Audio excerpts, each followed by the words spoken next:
Иә, ал егер мен өзімді Бауыржан Момышұлының орнына бір сәтке қойып, сол өмірде болған жағдайға талдау жасасам, онда мысалы үшін мен де сондай іс-әрекетке барып, өзім жерлесім болсын, кім болсын, өзімнің отаным үшін нағыз ерлік пен өжеттілікті көрсетіп, қорықпай өз жерлесімді атушы едім. Бұл өте қиын, бірақ батыл іс. Рахмет, Амина.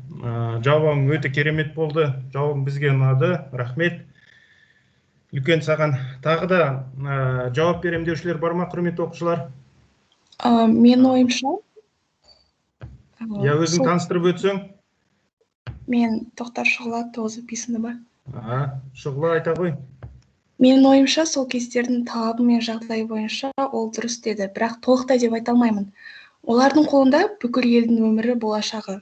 Ол заманда қорқақтыққа орын болмаған. Видеода атылған адам қорқыныш сезімінде болып, өзін қолын атты, болашақта соғысқа қатыспау мақсатымен. Бұндай адамдарға соғыста орын жоқ.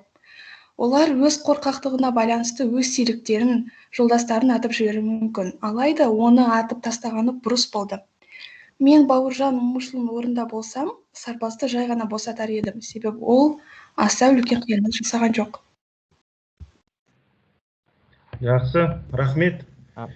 Шұғыла ойыңа рахмет. Яғни біздің жерде екі оқушының жауабы екіге бөлінді, иә?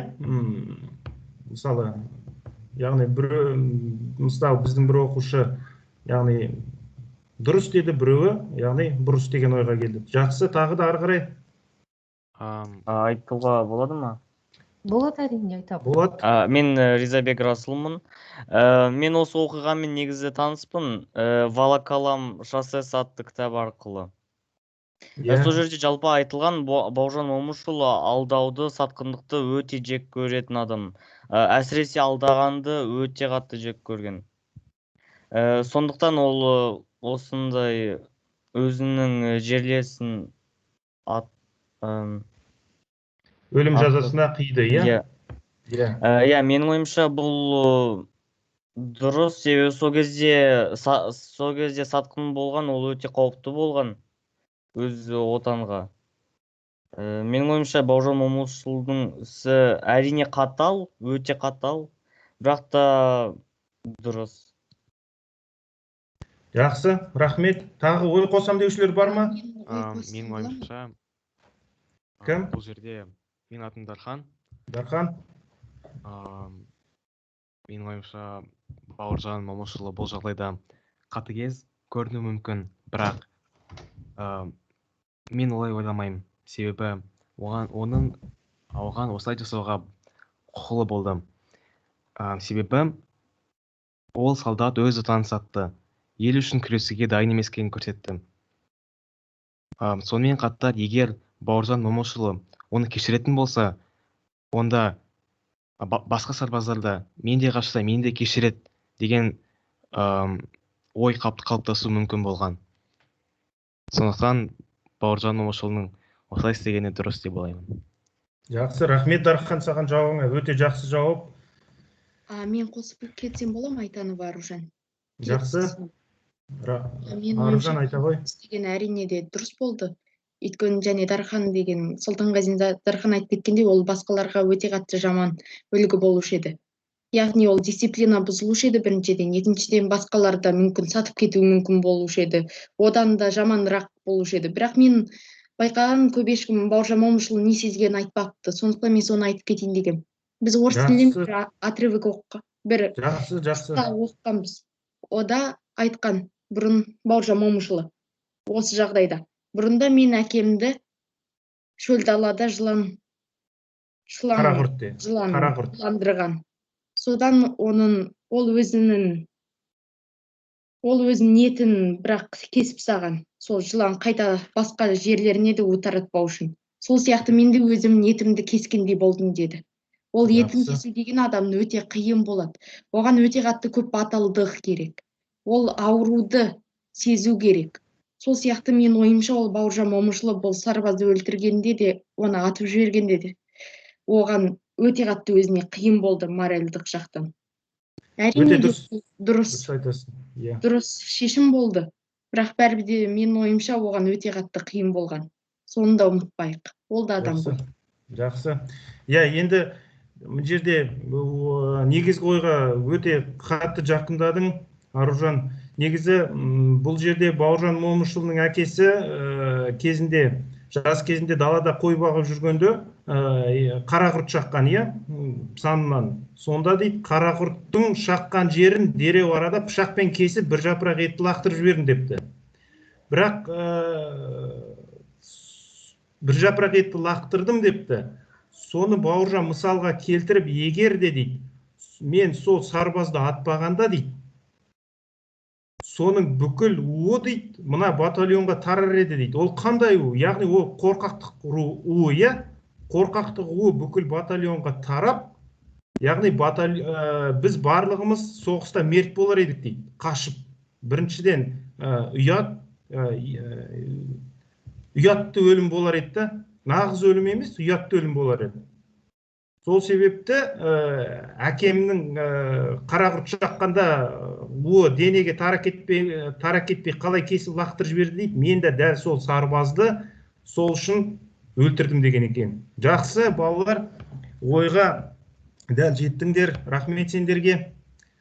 Өте жақсы болды. Жақсы, бәрекелді. Ары қарай. Рахмет, балалар. Оқушылар, берген жауаптарыңыз үшін рахмет. Енді өмірі тәрбиелік маңызы бар, үлгі болатын ақпаратқа тұнып тұрған тұлға жайлы айта берсек, әрдайым артық болмайды. Бауыржан Момышұлы 1910 жылы 24 желтоқсанда Жамбыл облысы Мыңбұлақ ауылында қарапайым шаруа отбасында дүниеге келді. Балалық шағының 10-13 жылын туған ауылында өткізеді. 1929 жылға дейін Әулие-Ата 9 жылдық мектеп интернатын бітіреді. 1932 жылға дейін мектепте мұғалім, одан кейін басқа да қызметтер атқарады. 1932-34 жылдары әскер қатарында болады. 1934-36 жылдары Ленинград қаласында Қажы академиясында қысқа мерзімдік курстан өтеді. 1936 жылы Қызыл армия қатарына шақырылып, 315-ші атқыштар полкінің командирі болып тағайындалады және 1941 жылға дейін үлкен әскери қызмет машықтану мектебінде болады. 1941 жылы Алматыдағы Қазақстан мен Қырғызстан елінен жиналған сарбаздардың 1073-ші атқыштар полкының батальон командирі болып тағайындалып, Мәскеуді қорғауға аттанады. Осы тұста маршал Рокоссовский 1941 жылы 26 қарашада Панфилов дивизиясының 8-ші гвардиялық полк командирі етіп тағайындайды. 1941-45 жылдары соғысты Панфилов қайтыс болғаннан кейін соғыстың аяғында бір жыл көлемінде полковник шенімен дивизияны басқарды және осы дивизияда соғысты жеңіспен аяқтайды. 1942 жылы 6 маусымда Қызыл жұлдыз орденімен марапатталады. 1944-48 жылдары Ворошилов атындағы әскери академиясының тыңдаушысы болды. 1948-52 жылдары атқыштар бригадасының командир орынбасары болып қызмет атқарды. 1952 жылы Кеңес армиясының бас штабының жанындағы жоғары әскери академияны аяқтады. 1950-55 жылдары әскери академияда сабақ берген. Ал 1955 жылы әскери қызметтен құрметті демалысқа жіберілді. Бұл ғұмырбаяндағы маңызды ақпарат. 33 жастағы Бауыржан Момышұлының полковник шенінде жүріп, 300 мың сарбазы бар гвардиялық дивизияны басқарып, Ұлы Отан соғысының жеңісті күндеріне жетуі бізге үлкен мақтаныш. Жақсы. Енді құрметті оқушылар, мына жерде тағы бір қоса кететін бір дерек. Енді мысалы осы хронологияны қарап отырсаңдар барлықтарың, қандай мысалы сол 41-ден бастап Бауыржан Момышұлы өңкей маңызды қызметтер атқарған екен, өңкей мемлекеттік маңызды. Яғни оның Бауыржан Момышұлына қандай ол қасиет беріп тұр? Яғни ол өте маңызды адам, өте тиянақты, еңбекқор адам екенін бірден көрсетеді, Яғни жәнегі Бауыржан Момышұлының 33 жасында аға лейтенант кезінде мына дивизияны басқарып тұрған кезінде, яғни әскери заң бойынша негізі дивизияны Бізде генерал-майор немесе генерал-майордан жоғары шендегілер басқарады, иә. Генерал-майорға жету үшін ол Бауыржан Момышұлы бірнеше сатыдан өту керек болатын. Бірақ Бауыржан Момышұлының талантына қарап, іскерлігіне қарап, ерлігіне қарап, оны дивизия командир етіп та қойды, иә. Бірақ сол кезде оған мысалы дивизия командирі ретінде мысалы генерал-майор атағында беру керек болатын. Бауыржан Момышұлына 3 рет Кеңес одағының батыры және 4 рет генерал атағын ұсынған. Бірақ бүкіл осы атақтарды Бауыржан Момышұлы өкінішке орай ала алмай кеткен. Яғни балалар. Тіпті Кеңес әскерінің маршалы Жуков 4 рет Кеңес одағының батырын алды, иә. Ол тек қана картамен мысалы әмір беріп тұрып қана алды. Ал Бауыржан Момышұлының 3 рет Кеңес одағының батырына 4 рет генералдық ұсынғанда осыны Бауыржан Момышұлы ала алмады. Яғни біз осы Бауыржан Момышұлының батырдың ұрпақтары осыны біз біліп жүруіміз керек. Құрметті оқушылар, құрметті әріптестер. Жақсы. Шахнадир, Ақнұр. Құрметті оқушылар, жаңағы ақпаратқа мен де өзімнің кішкентай ойымды қосып кеткім келіп отыр. Және Аслан ағаларың айтып кетті, міне осындай болды, генералдық шенді алмады, полковник шенімен үлкен дивизияны басқарған. Енді дивизияны құрамында қанша сарбаздар болатын, Аслан ағаң жақсы біледі. Аслан, сіз айтып кетсеңіз, мен білмеймін дивизияда қанша адам болатын. Дивизияда әртүрлі құрамда болады негізі. 100 мыңнан астам, 150, 200, 300 мыңға дейін дивизиян құрамында әскери қызметкерлер болады. Олардың өздері полкқа бөлінеді, полктардың өздері батальондарға бөлінеді. Бұл жерде осындай ақпарат, меніңше әскери үлкен ақпарат ұлдарға жақын деп ойлаймын, қажет. Өйткені, мысалы үшін, мен біле бермеймін, сол кезде, мысалы үшін, ол үлкен осындай саны бар сарбаздар және бүкіл сырдан құрылған, әртүрлі ұлттан құрылған осындай адамдарды біріктіріп, үлкен қолбасшылық, ұйымдастыру қабілеті жоғары, ауылдан шықса да орыс тіліне сондай білген, жақсы білген әскери терминологияны сол кезде академияны бітірмесе де ойлап қараңыздар, Жуковтармен, сол кездегі Рокоссовскийдармен қатар, мүмкін ол кісілерден де жоғары үлкен деңгей көрсеткен және үлкен әскери стратегиялық схемаларды, карталарды қалтырып кеткен. Сол жаңа кім Шахнадир атап өтті ғой, академияда оқыды деп. Сол академияда оқып жүрген кезде ол қызмет қоса жасап жүрді сонымен қатар. Сонда атқыштар дивизиясының соғыстан келіп ап, жай ғана командирдің орынбасары қызметін атқарған. Енді бұл жерде кішкентай көлеңкелі тұстары көп, кеңес кезінде ондай болған, көлеңкелі тұстарында қалып қалған біздің осындай батырлар көп, қазақ жерінде, қазақ елінде тумалар көп. Соның барлығын біз бүгінгі таңда осы сабақта бетін шамамыз келгенше ашып, ол Шахнадирмен, Ақнұрмен бірге бізге болысып жатыр қатты. Бүгін таңда кішкене болсын, осыны бетін жарыққа шығарып көрсетейік шындықты деп жатқан ойымыз бар. Рахмет. Және бұл кісінің қарамағынан, осы ұстаздық қызметі барысында қарамағынан 20 генерал өсіп өніп тарапты балалар. Осында біле жүрейік. Ары қарай. Құрметті оқушылар, Wordwall қосымшасында аңыз адам Бауыржан Момышұлы атты викторинаға қатысуларыңызды сұраймыз. Викторина 10 сұрақтан тұрады.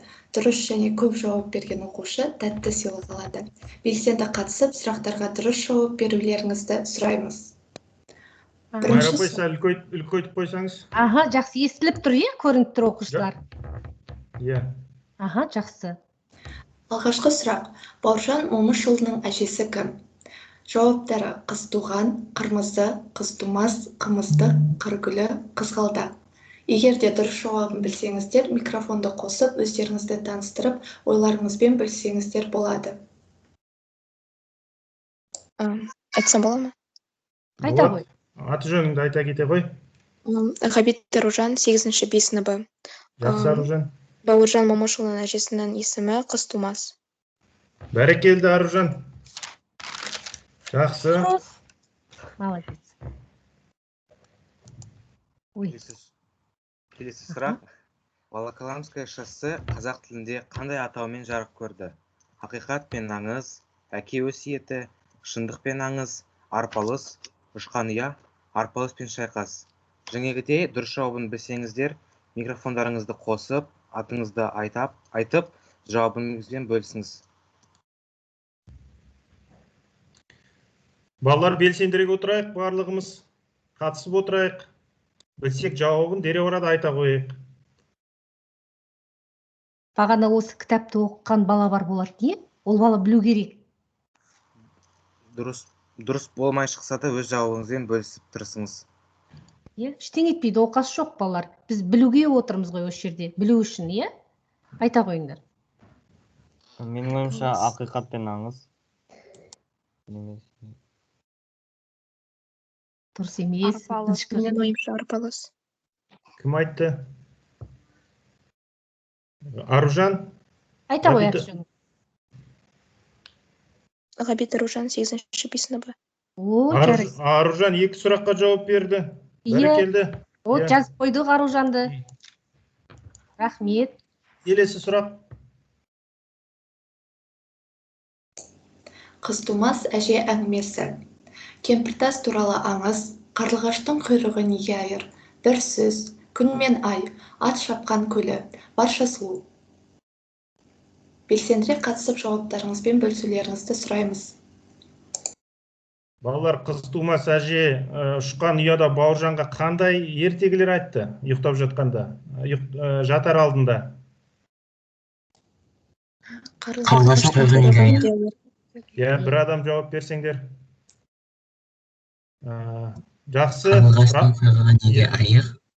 Расул мен Аружан. Жоқ, мен емес, Батыр. Батыр мен Аружан екеуі бірдей жауап берді, жақсы. Ой, молодцы. Аружан көп кәмпит жейтін болды. Аружан. Молодец, айта ғой. Келесі сұрақ. Бауыржан Момышұлы майдан шебінде қандай шығарманы оқыды? Соғыс және мамыражай күн, Кавказ тұтқыны, становление героя, военные приключения, соғыс және бейбітшілік және от пен су. Қалай ойлайсыздар, қайсы жауап дұрыс болып? Дұрыс. Кавказ тұтқыны емес пе? Жоқ. Соғыс және бейбітшілік. Дұрыс. Кім жауап берді? Ғабит Аружан қайтадан дұрыс жауабын тапты. Аружан. Құрық берсем құл болма, шыбық берсем шіл болма. Бәрінен де шырағым, баяны жоқ ұл болма. Бұл өзінді қай шығарманың кіріспе бетінде жазылды? Жауаптары: ақиқат пен аңыз, музей апа, ұшқан ұя, музей ата, арпалыс және майдан мен аңыз. Ұшқан ұя? Иә. Аружан жауап берді, Иә. Айтанова, Ғабит Аружан. Ғабит Аружан болып едім. Жақсы, келесі сұрақ. Суретте Бауыржан Момышұлы көтеріп тұрған қыз бала, бүгіндері белгілі әнші есімі кім? Жауаптары: Құрманай Әжібаева, Мақпал Жүнісова, Тамара Асар, Шахизада, Мәдина Садуақасова, Толқын Забирова. Қалай ойлайсыз, жауабы кім?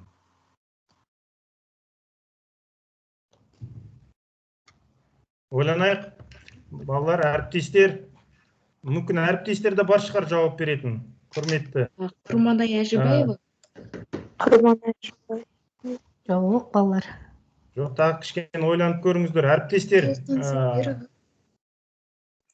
Толқын Забирова. Кім жауап берді? Дұрыс. Толқын Забирова, Өте дұрыс, балалар. Аружан жауап берді ма тағы бізде?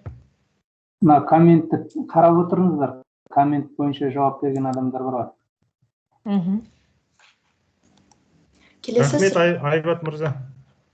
Бауыржан Момышұлы анасының аты: Әзия, Назима, Алима, Балқия, Разия, Амина. Разия. Дұрыс. Жарайсыңдар. Келесі сұрақ. Бауыржан Момышұлына соғыс барысында өз қолтаңбасымен шығармасын жіберген жазушы кім? Мұқанов, Қонысбек, Саидқали, Мүсірепов, Әуезов және Ғабиден Мұстафин.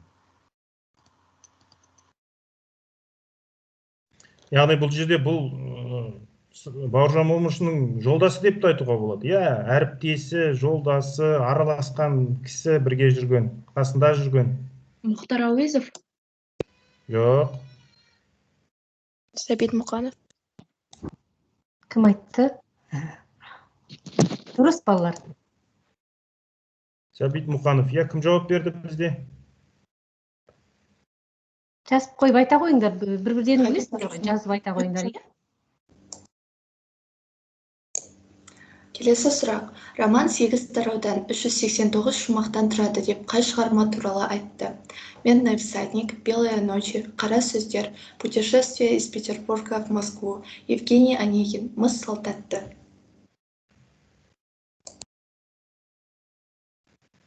Жауапты білсеңіздер, микрофонды қосып айтуларыңызды сұраймыз.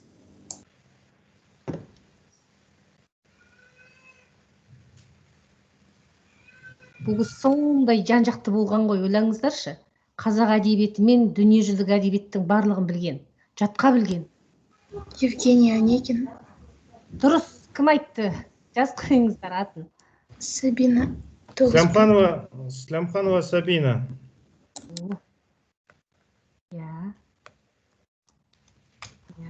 Және де соңғы сұрақ. 1944 жылы Бауыржан Момышұлына кім батасын берді? Жауаптары: Иса Байзақов, Нысанбай Жырау, Тарғын Қошқарбаев, Мұхтар Әуезов, Серке Қожамқұлов, Жамбыл Жабаев. Жамбыл Жабаев. Кім жауап берді бізде? Екі Аружан. Рахмет, балалар. Айтанова Аружан. Айтанова, Ғабит Аружан,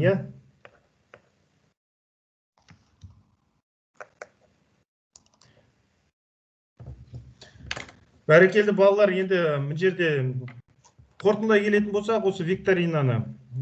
Викторинадан біз көп нәрсені білдік, балалар. Көп нәрсені түсіндік.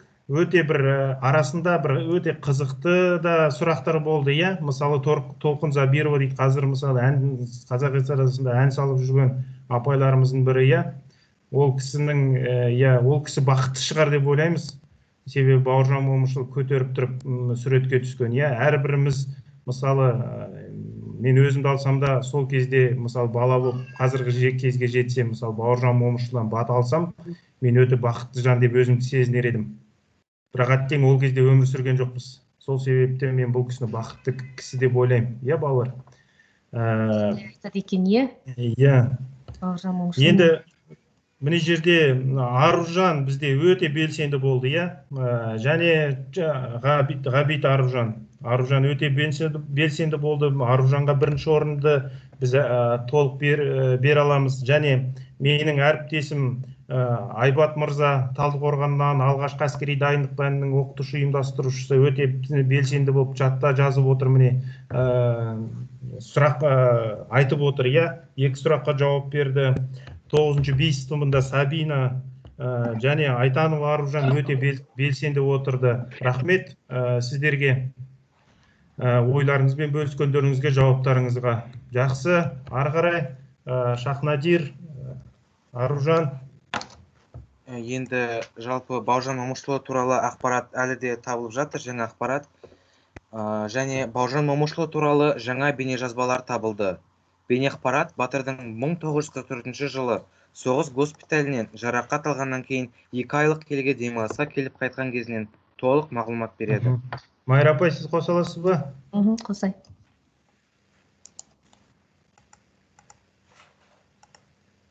Естіліп тұр ма, балалар, сізге?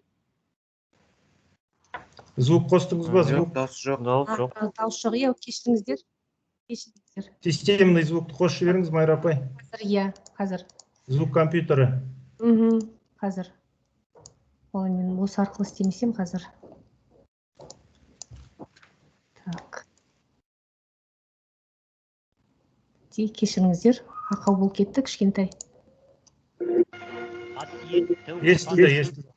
Қымбатты жері айдын шалқар көл үшін, халқымыздың бостандығы үшін, адам жегіз фашист хайуандармен алысып, жанын құрбан еткен Жалмағамбет Бозжанов жолдастың туған анасы Бауыржанның келуін көптен күткен еді.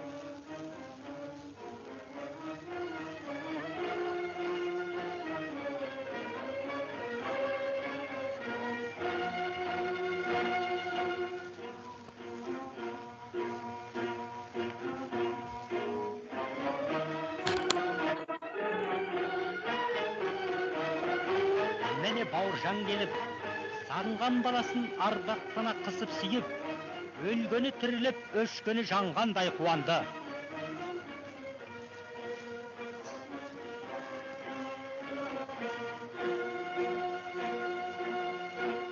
Құрметті ана майданға 3 баласын аттандырғанына әрі мақтан, әрі шүкірлік етеді.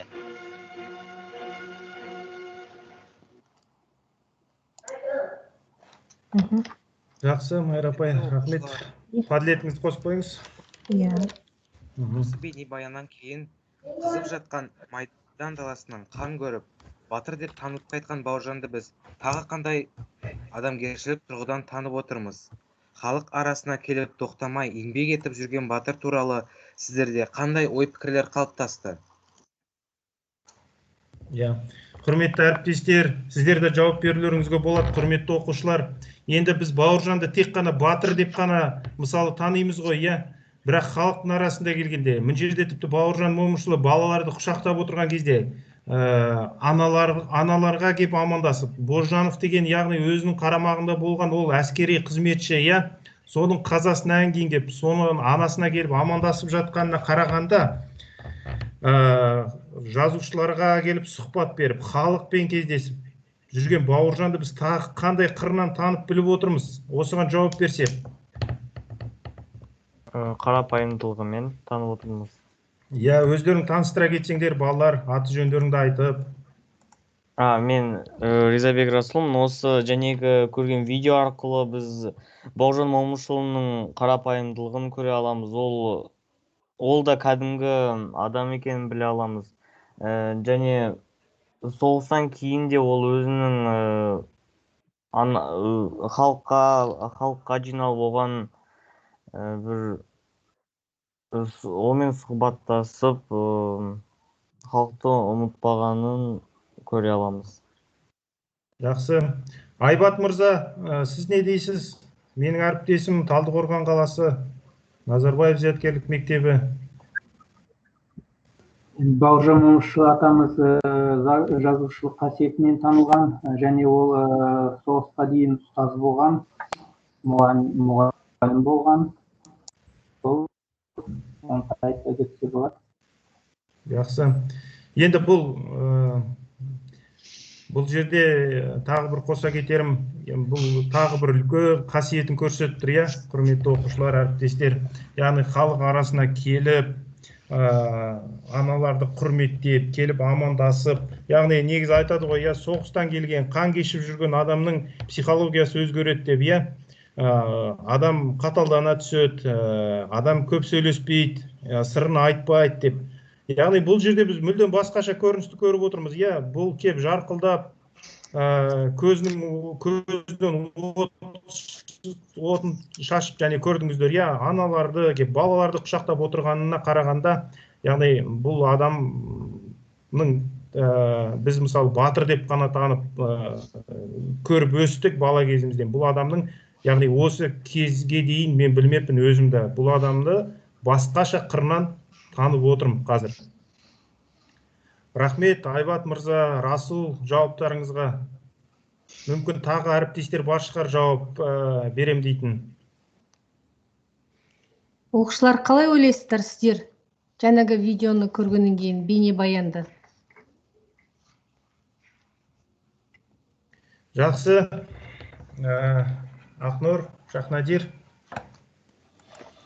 Құрметті оқушылар, сіздерге берілген ақпараттық тақтаға оралсақ. Келесі тарауда өздеріңіз оқыған ақпаратына қанық батыр бабамыз жазушының Бауыржан Момышұлы тағылымы мақал-мәтелдері жайлы қысқаша эссе ойларыңызбен бөліссеңіздер. Жақсы, Майра апай. Бұл көрініп тұр ма сіздерге бұл тақта? Көрініп тұр. Сәл үлкейтсеңіз. Біз бұл жерде тақтаны жасаған себебіміз, біз осы шара алдында ұйымдастырар кезде жасап қойғанбыз. Ақырындап біздің басқа мектептерден, Қостанай қаласынан да толтырып қойыпты. Өзіміздің мектептің ішіндегі әріптестеріміз толтыра бастапты. Енді мен ойлап тұрмын, бұл әлі де жеткіліксіз. Бауыржан Момышұлы туралы ақпараттар ұшан, теңіз, аяғы көрінбейтін, өте үлкен тақырып, бұл ғылым, бұл философия, бұл өмір, бұл мектеп, бұл әскери оқу, жоғары қазір әскери несінде оқып жатқан. Сондықтан бұл үлкен тақырып, бұл тақырыптың түбіне біз әлі жете алмаймыз. Бұл үлкен Қазақстан, қазақтың бетін, қазақтың тағылымын, біздің ұлттық қадір қасиетімізді көрсететін адам, ұлы адам. Сондықтан осы жерге мен осы қатысып оқушыларға әлі де болса толтыруларыңызды өтінемін, сұраймын сіздерден. Біз сұраймыз. Сондықтан құрметті оқушылар, сіздерді толтырады деп ойлаймын, салынған ақпаратпен өздеріңіз танысады деп ойлаймын. Салған кісілерге рахмет. Біз шарамызды ары қарай жалғастырайық. Ақнұр, Шахнадир. Майра апай, мен тағы бір нәрсе қоса кетейін деп отырмын осы жерде. Құрметті оқушылар, және де біраз мәліметтер тағы да қосайын деп отырмын. Енді мына жерде Майра апай мына суреттерін шығарып көрсетсеңіз үлкендірек қып. Мына жерде балалар көріп отырсыңдар, иә? Бұл Бауыржан Момышұлының өзі салған суреті, яғни Бауыржан Момышұлының анасы 3 жасында өмірден бақилық болған, иә? Яғни өмірден өтіп кеткен Бауыржан Момышұлы өз анасын көрмеген адам. Бірақ енді үлкендердің айтуынша өз анасының суретін салған, иә? Енді мына жерде сурет өте керемет салынған, балалар, қарап отырсаңдар. Яғни бұл жерде Бауыржан Момышұлы өз анасына ұқсайды екен. Екінші суретті көрсетсеңіз. Екінші суретті көрсетсеңіз. Жақсы. Бұл жерде Бауыржан Момышұлының өзінің автопортреті тұр, иә, құрметті оқушылар. Енді қарап отырсаңыздар қандай, иә? Бауыржан Момышұлының адамды бірден танитыны, яғни көрініп тұр, иә? Ол мысалы бір адамды көріп, екінші күні соның суретін ұмытпай, айне қатесіз дәл қылып салып бере алатын адам болыпты. Енді мына жерде қарап отырсаңыздар. Және Бауыржан Момышұлы ой ойады екен, балалар. Ойы ойғаны өзінің бір кітап музейінде тұр, иә? Ойуы осы 7 қат жер мен 7 қат аспанды, аспанның нышанымен дәл келісіп тұр екен. Яғни ойуын өзін көргенде атақты ойушы ғалымдар өте таң қалған екен, балалар. Және Бауыржан Момышұлы майданда мылтық ұстаса үйінде кесте тігетін адам екен. Кесте дегенді мысалы барлығымыз білеміз, әсіресе қыздар, қыз балалар кесте. Яғни кесте тігіп Бауыржан Момышұлы өз келініне кесте тігуді үйреткен адам екен. Яғни кестелері, тіккен кестелері әлі күнге дейін осы мұражайында сақтаулы тұр. Бауыржан Момышұлы бильярдист болған, атаққа шыққан, гимнаст болған, атбегі болған, салт дәстүрлерді жатқа білген адам болған. Діни білімі де өте жоғары, Құран мен хадистерді жатқа оқитын адам болған, иә? Және көріпкелдігі бар. Енді осының көріпкелдігі, балалар, ол өзі бір жеке әңгіме. Яғни Мәскеу түбінде шайқаста, балалар, Бауыржан Момышұлының батальоны қоршауға түседі. Бұл жерде сонда Бауыржан Момышұлы қатты қиналады, иә? Артқа қайтайық десек, артта өздерінен бірнеше көп фашистер, алға жүрейік десе, алда минный поля. Енді ол минный поляның үлкендігі белгісіз, қандай үлкен поля болды екен. Сол кезде Бауыржан Момышұлының арғы атасы сол жерде аян болып келіп, алдына түсіп, менің артымнан шап дейді ғой. Бауыржан Момышұлыны атқа мініп ап, сонда атасының артынан шауып өтіп, бүкіл батальонын аман есен минный полядан өткізген екен. Сенде сонда осы жерде Бауыржан Момышұлының біз тағы бір қасиетін, яғни көріпкелдік, әулиелік қасиетін көріп отырмыз, құрметті оқушылар. Осыны біле жүрсеңіздер деп ойлаймыз. Яғни басқа жерде де үйде ата-аналарыңа, бауырларыңа, қарындастарыңа айтып жүрсеңіздер деп сұраймыз сіздерден. Жақсы, Ақнұр, Шахнадир. Ал енді ән Батыр бабам Бауыржан деп аталады. Әнін жазған Қайырбаев Қанапия, ал сөзі Төлеген Қалимажановтікі. Орындайтын біздің мектебіміздің 8-ші F сынып оқушысы Рамазанов Әміре. Музыкалық жетекшісі Қайырбаева Гаухар Қанапиянқызы.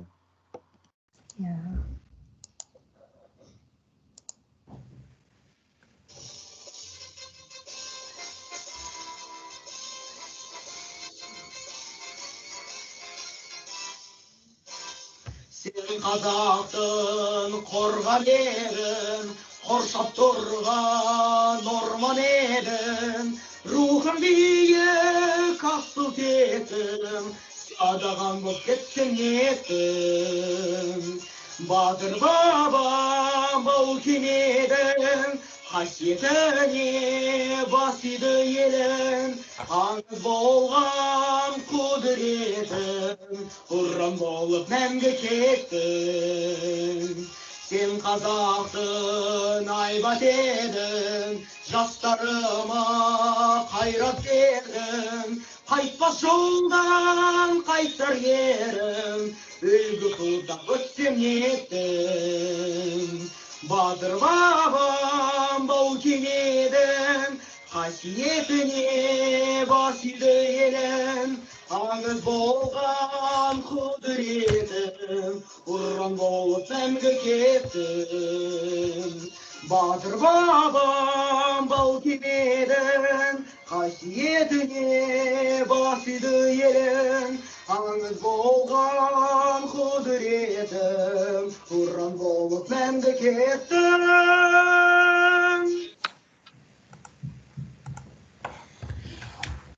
Бәрекелді Әміре. Әміре осы қазір бізде сабақта отыр, иә? Әміре, өнерің үстем болсын. Осылай біздің батыр бабаларымызды, белгілі тұлғаларымызды ары қарай жырлай беруіңе тілектеспін. Әміреге көп рахмет айтамыз.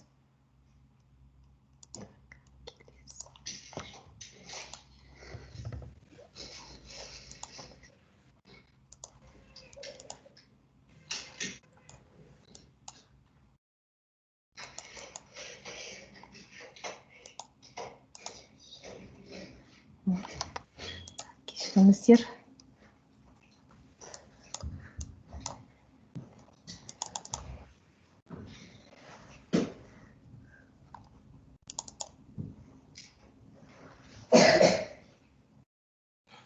Техникалық ақау болып қалды.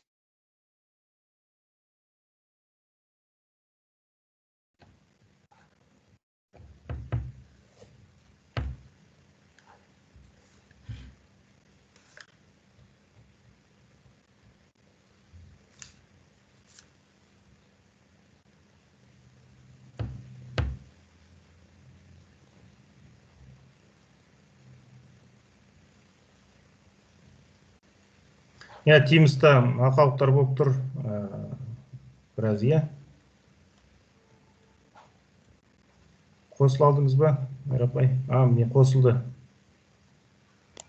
Құрметті оқушылар, біз енді бағанан бері көптеген ақпараттарды айтып жатырмыз. Енді бұл айттық атамыз туралы ақпараттар өте көп. Бағанадан бері айтқан бұл кісінің шығарған шығармасы өзекті ең алғашқы соғыстың шешуші, соғысты жеңу ең алғашы бастамасы деп айтуға болады. Осы Москва түбіндегі Волоколамск тас жолында осы Александр Бектің кітабында көрсетілген еді. Бұл кітап ең алғашы орыс тілінде Волоколамское шоссе деп шыққан. Кейін Бауыржан Момышұлы мен осы Александр Бектің арасында үлкен сол кездің өзінде сондай бұл кісі юрист болған, сондай білімі мықты болған кісі осының аудармасын осы не жүзінде, заң жүзінде шешкен ғой. Сондықтан бұл кісінің өзі қатты қадағалаған, өзі аударған үлкен кітап. Балалар біліп қойыңыздар, естеріңізде сақтаңыздар. Волоколамск тас жолының тікелей аударылымы ол арпалыс деп аталады. Волоколамск тас жолы деп, арпалыс деп бұл кісі өзі қосып жазған болатын. Бұл үлкен дивизия Панфилов бастаған Алматы қаласындағы ұйымдастырылған сарбаздардың жиынтығы туралы басында басталып айтылады. Бұны неге екенін білмеймін, повесть деп аталады. Өйткені орыс тілінде повествует дейді, айтылады, документалды көркем тілде жеткізген. Осы 4 бөлімнен тұратын роман кітап. Александр Бектің Панфилов дивизиясы жайлы, оның ішінде тікелей біздің Бауыржан Момышұлы туралы, әскер қатарында 41 жылдан бастап тікелей біз қазір айталамыз Панфилов дивизиясы деп аталғанымен, осы Бауыржан Момышұлының дивизиясы деп қазір біз айтуымызға болады. Айтсақ қателеспейміз да, ешкім ренжімейді деп ойлаймын. Осы кісі туралы 4 жыл қатарында осы кісі осы дивизияны жеңіспен алып шығады бастап. Үлкен тұлғалық, үлкен ойлау қабілетімен, білімімен өзінің деңгейін көрсеткен адамның бірі болған. Ойлаңыздар, 76 жыл, 77 жыл, 80 жыл деп айтуға болады. 80 жыл бұрын ойлаңыздар, қазіргі ешқандай технология жоқ, компьютер жоқ, сол кездің өзінде жоғары деңгейде карта, схема деген ол қазіргі таңдағы біздің инфографика, соны сол кезде бұл кісі ойлап шығарған. Транспортерді сол кезде математикалық жоғарғы деңгеймен Лобачевскийдің барлық терминдарын қолданған. Сіздер енді ойлап қараңыздар. Енді бүгінгі таңда біздің кітапханаға неше жылдан кейінгі сұранып келген кітаптың бірі сұралып жоқ болып, Москвада шықпай, өйткені авторлық кітап бекітілген бұл Бектің отбасында екен, немерелерінде, шөберелерінде біздің Қазақстан тарапынан осы аяқы жылдары келіссөздер жүргізіліп, біздің мәдениет саласынан ақша бөлініп, осы дүниеге келген кітап бүгінгі таңда біздің қолымызға тиіп отыр.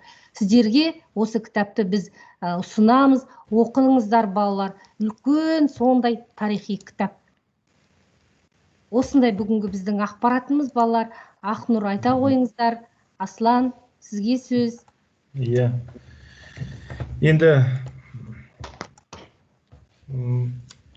құрметті оқушылар, және Майра апай айтып өтті. Осы Волоколамск тас жолын біз орысшасын оқыдық, бірақ осы арпалысты да оқуымызға енді болады. Бұл өте балалар жақсы жазылған кітап, өмірге де қажет деп айта аламын мен балалар. Тәртіп, тәрбие жөнінде кітап оқуларын келсе, осы Бауыржан Момышұлының кітабын оқу керек. Осыдан басқа, және сөздің басында Шахназир айтып өтті, иә, балалар, президенттің сөзін, иә, Бауыржан Момышұлы тәрбие, тәртіп қажет болса, осы Бауыржан Момышұлын оқыңдар деп, иә. Қазақта патриоттық туралы әңгімені Бауыржан Момышұлынан артық ешкім жазған жоқ деді, иә, балалар. Осы сөзді біз есімізге ұстайық. Бүгін балалар сабаққа қатысқандарыңызға көп рахмет сіздерге. Құрметті әріптестер, көп рахмет. Аман есен болыңыздар, дендеріңіз сау болсын. Келесі кездескенше. Сау болыңыздар. Кешіріңіздер. Бұл енді беріп жатқан ақпарат, бағана айтып кетті қой басында. Бауыржан Момышұлы туралы айта беруге өте көп. Біздің осы 1 сағат айналасындағы уақыт ол жетпейді. Сондықтан бұл тек қана сіздерге жол бастау үшін, қалай деп айтсам екен, ссылка деп айтады ғой орыс тілінде. Сіздерге бет бұру үшін, ой тастау үшін барлықтарыңыз болмаса да, осы ішінде 10 адамның 2-3-і ақпаратты ары қарай жалғастырып ізденіп оқыса, ол құба-құп болады деп ойлаймын. Тағы да енді әріптестер бар ма, өздерінің жылы лебіз тілектерін білдіреміз деген, осы Ұлы Отан соғысының 76 жылдығы жақындап қалды, өздерінің ойларын, тілектерін, құттықтауларын білдіреміз деген әріптестеріміз бар ма? Ойларыңыз болса, жаңа бір ақпараттарыңыз болса, осы Бауыржан Момышұлы туралы. Сіздерге көп рахмет. Мына ұлы жеңіс келе жатыр. Сіздерді мерекелеріңізбен құттықтаймын. Елімізде бейбітшілік болсын. Жалпы мына Бауыржан Момышұлының стратегиясы, соғыс тактикасы ол бірнеше қатар мемлекеттерде офицерлер дайындаған кезде осы кісінің тактикасын, стратегиясын оқу орындарында, әскери оқу орнында қолданады. Енді Бауыржан Момышұлы, енді сіздер айттыңыздар ғой, және бір дивизияны басқару оңай емес. Мысалы, әртүрлі ұлттардан құралған дивизия, мысалы 100 адамды басқару оңай емес. Бұл кісі бір дивизияны басқару ол оңай емес. Сондықтан сондай бір білімділікпен қоса сұстылықта болу керек, көргендікте болу керек. Сіздерге рахмет, осындай патриоттық шараларды ұйымдастырып, қашықтықтан ұйымдастырып жатқандарыңызға. Сіздердің осы ұйымдастырған іс-шараларыңыздан біз үлгі ала аламыз. Рахмет сіздерге. Рахмет сізге. Рахмет Айбат мырза, рахмет. Рахмет сізге. Ақнұр мен Шахнадирға көп рахмет, үлкен үлес қосып. Иә. Осы балалар сияқты, мен балалардан үлгі алдым, сондай не көрсетті, төзімділік көрсетіп, шыдап барлығын, уақыттарын бізге қиып. Рахмет, сәттілік тілеймін Ақнұр, Шахнадир, жауап берген балаларға. Құрметті әріптестер, бүгінгі ерлік сабағы өз мақсатына жетті деп ойлаймын. Бүгінгі ерлік сабағын өткізуде атсалысқан Бауыржан Асланға және Майра Қалжыбековнаға үлкен алғысымды білдірем. Бүгінгі сабақтан оқушыларымыз тәрбиелік мәні зор мағлұматтар алды деп ойлаймын. Бауыржан Момышұлын мен өзімде сүйіп өте жақсы оқыдым. Ол кісіні пір тұттым. Ол кісіге мынандай сұрақ қойған екен: сіз батырсыз ба, әлде Қасым Қайсенов батыр ма деп сұраған екен.